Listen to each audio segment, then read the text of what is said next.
क्रोध हर किसी को आता है। जब भी किसी की बात बुरी लगती है या किसी का व्यवहार पसंद नहीं आता है तो गुस्सा आ जाता है, और एक बार जब यह आता है तो फिर दिमाग से निकलने का नाम नहीं लेता।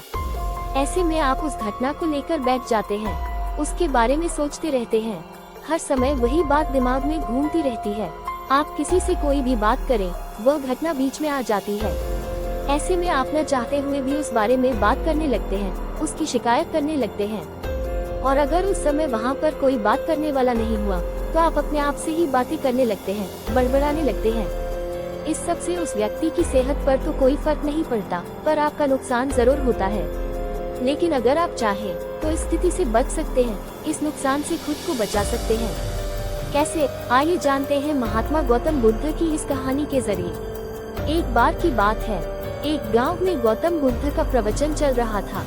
वे कह रहे थे, जब हम क्रोधित होते हैं तो दूसरों को नुकसान पहुंचाने की कोशिश करते हैं, लेकिन उस समय हम इतने आवेशित हो जाते हैं कि हमारी सोचने समझने की ताकत समाप्त हो जाती है।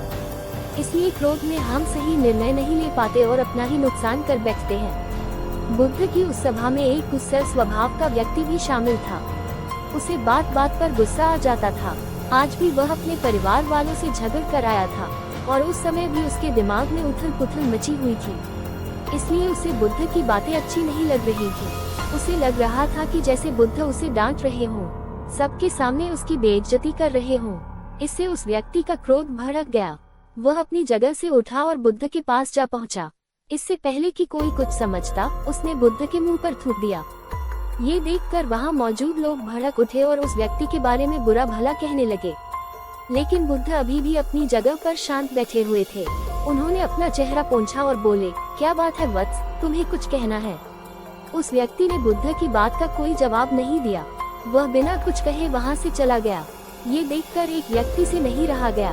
उसने बुद्ध से पूछा, महात्मन, उस मूर्ख व्यक्ति ने आपका अपमान किया और आपने उसे कुछ नहीं कहा।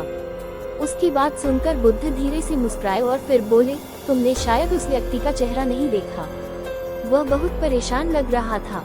मुझे लगता है कि वह किसी चिंता में घिरा हुआ था, इसलिए ऐसे परेशान व्यक्ति को क्या दोष देना। बुद्ध पर थूकने वाला व्यक्ति सभा से उठने के बाद अपने घर चला गया। वह दिन भर बेचैन रहा। उसे अपनी करनी पर पछतावा होता रहा। रात में भी वह सो नहीं पाया और बेचैनी में इधर उधर करवट बदलता रहा।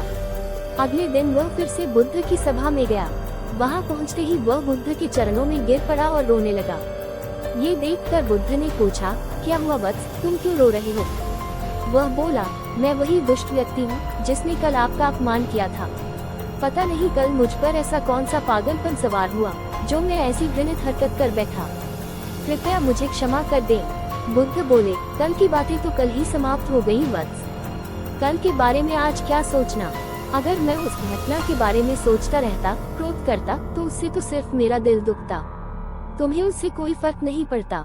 इसलिए बुरी घटना को याद रखना कोई समझदारी की बात नहीं है। इससे हमारी परेशानियां बढ़ जाती हैं और जीवन ठहर जाता है। इसीलिए अप्रिय बातों और अप्रिय घटनाओं को भूलने में ही समझदारी है। जो व्यक्ति ऐसी घटनाओं को भूल जाता है वही जीवन में आगे बढ़ता है, और जो उनमें उलझा रहता है उसका जीवन चक्रव्यूह के समान हो जाता है, जिसमें से वह चाहकर भी बाहर नहीं निकल पाता है। दोस्तों, गुस्सा करना बिल्कुल ऐसा होता है कि जहर तो आप पिए और कामना करें कि मर सामने वाला जाए। इसलिए जब भी कभी आपको गुस्सा आए तो इस बात को ध्यान में रखें कि अगर आप किसी से नाराज होते हैं और रूठ कर चुपचाप बैठे जाते हैं तो आप अपना ही नुकसान करते हैं। इससे आपके समय का तो नुकसान होता ही है, आपके शरीर का भी नुकसान होता है।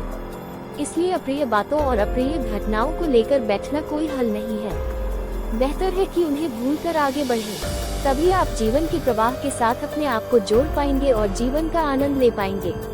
हम में से ज्यादातर लोग यही समझते हैं कि हमारे दुखों का कारण कोई दूसरा व्यक्ति है, और जब हम ऐसा मानते हैं तो हम अपने स्वनियंत्रण की कमी और अक्षमता को अनदेखा कर रहे होते हैं। वास्तव में ये हम पर निर्भर करता है कि हम दूसरों के द्वारा प्रदान की गई नकारात्मकता को स्वीकार करते हैं या नहीं। अगर हम नकारात्मकता को स्वीकार करते हैं तो हम अपने पैरों पर कुल्हाड़ी मारते हैं, और जब हम उसे अस्वीकार कर देते हैं तो घृणा, क्रोध, हिंसा हर किसी से मुक्त हो जाते हैं। अगर आपको ये कहानी पसंद आई हो तो हमारे YouTube चैनल मोटिवेशन बाय पूजा को सब्सक्राइब करें, वीडियो को लाइक करें।